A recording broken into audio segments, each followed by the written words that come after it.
Hey there, Stampers, and welcome to another Step It Up video.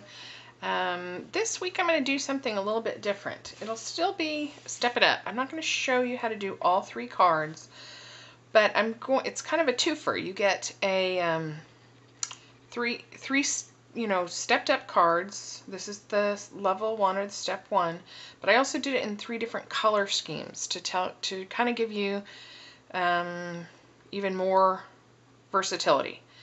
So I saw the number 3 card-ish, the color scheme, somewhere on the net a very long time ago. And I've just held off because I didn't buy ribbon. So anyway, I finally decided to do it since some of this is being retired and I wanted to have the card. But I didn't have enough supplies to actually do 4 versions, because to do these Step It Up, I have to do 4 versions. Anyway. Long story short, I just decided to go different color options, which gives you a little more flexibility. So this is the step 1 card. Very simple. Once you see how to do the step 3 card, you'll very easily see how to do this one. So this is your step 1, and I used pear, pizzazz, and crumb cake, and vanilla. This is the step 2, and it's very similar to 3, except a lot of the distressing and little details. And this one I used bashful blue and some color of pink. I don't remember which pink. And then this is the step 3, and this is kind of the original color scheme that I loved, but for some reason I didn't, I think I didn't have the ribbon. So anyway, this uses Baja Breeze, and this was my last sheet of Baja Breeze. And so I went and found some printed paper, but you can create your own printed paper by using the same stamp repeating in whatever color you're using for your card base, which is what I've done on the step 2 card. And then, so we're going to make this step 3 card, and I'll put it here. And we're going to start with a Baja Breeze base. And for all of these, in the step 1, there's no extra distressing. It's just the plain cardstock stamped and put together. In the step 2, I added some ink to all the edges, and I used Sahara Sand and crumb cake to all the edges to give it this old kind of shabby chic look. In the step 3, not only did I add the ink, but I also scraped up the edge with the distressing tool on this layer, and this layer. So we're going to start by adding the ink to the layers. So this is just Baja Breeze cardstock. This is 5.5 by 8.5, folded at 4 1/4 to create the standard A2 card base. I'm using a stamping sponge and Sahara Sand first, just to give the paper that aged look. And the Sahara Sand, you know, it won't look like a lot of detail, but it really does kind of just dirty it a bit, and it's subtle. And it works especially well on the lighter colors. And I use it almost all the time when I'm trying to give something that aged look. And probably the camera is not picking up. It looks like I'm just scraping the sponge along the edge, but it really does, and you'll see in the photographs. So we go ahead and do that one. This is very vanilla cardstock cut. I'll put all the dimensions in text, but it's just cut down 1/4 inch. So it's instead of being, it's 5 1/4 by 4. And go all the way around the edges. I'm trying to hurry. I have a limit of 15 minutes, but this card, it didn't take me long, but the distressing and some of the little details are monotonous. So I'm just going to go through and show you real quickly. And I did the same. This white piece of cardstock goes as a mat for the final stamped image. And I did this one as well. So for this step 3 card, everything is distressed and inked. The step 1, no, there's no adding of ink or distressing of edges. On the step 2, we're just adding the ink, but we're not distressing the edges or adding the matte pat detail.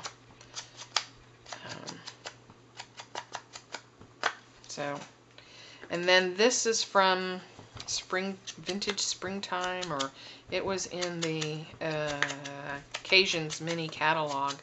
But really, you can take very vanilla cardstock and use the same image that we're using here. It's from Friends 24/7, this kind of flourish. And you just stamp in the Baja Breeze on the very vanilla cardstock, and you do a repetitive pattern, and you will get the same thing. That's what I did for this one, but of course I used the Bashful Blue. So that's not printed paper in the background, and I really like the way that looks. You can do either way.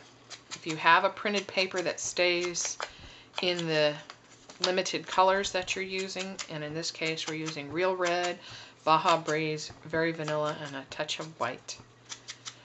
So if it stays in that, this was the only one I could find that I had. There might be others. Okay, so you're going to go through that and do it all again with crumb cake as well, and it will add a nice aged look to it.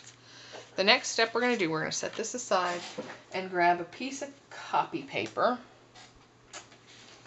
because this background here is going to get real red.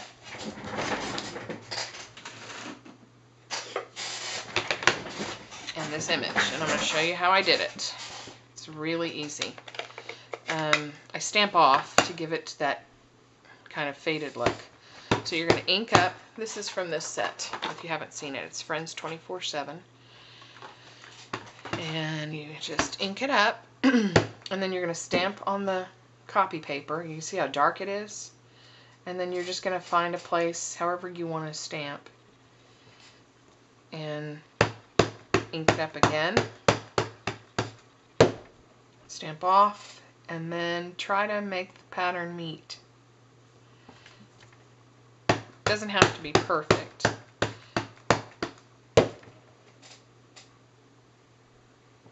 But you want it to look almost like a pattern paper. So there will be a repeating pattern. Like so.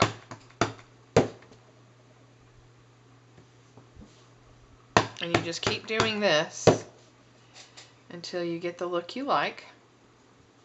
And remember, most of this will be covered up, so it's not that big a deal, but I try to keep it going and get as much pattern on there as I can. I like the way that looks. And you can do this with any stamp set that you like. If you want to create your own pattern paper, that's sort of how you would do it. So at this stage, you have this distressed look, and I would take my matte pack, turn it over so it's not as distracting.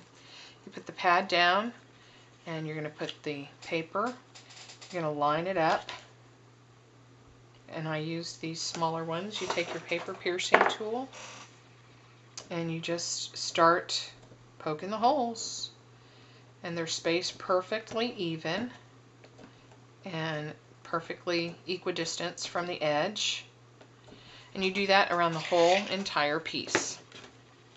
Then you're going to take a paper distressing tool and distress the edges around the entire piece.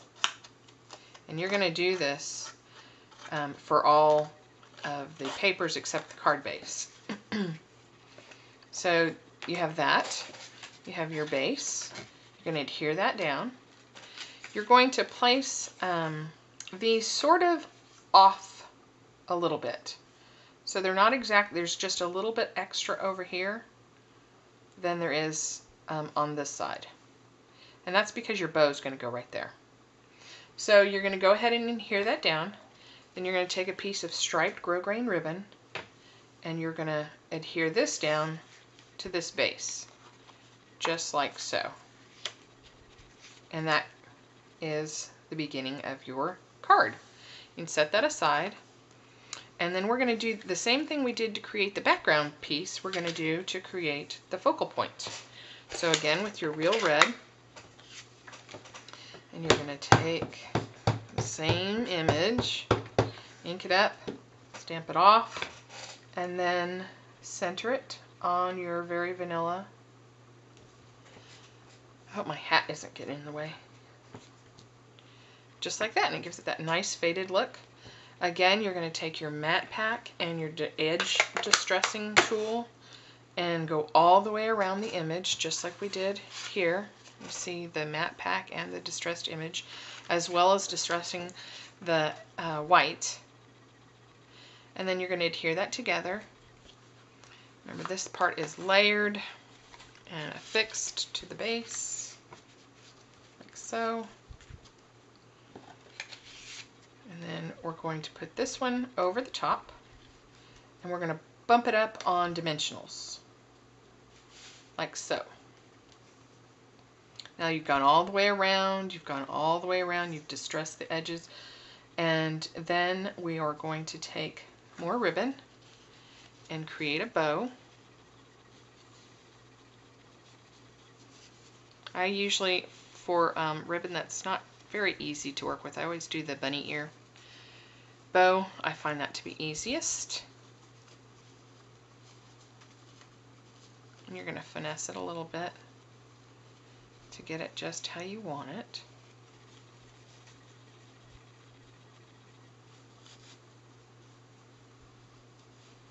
Taking too much time.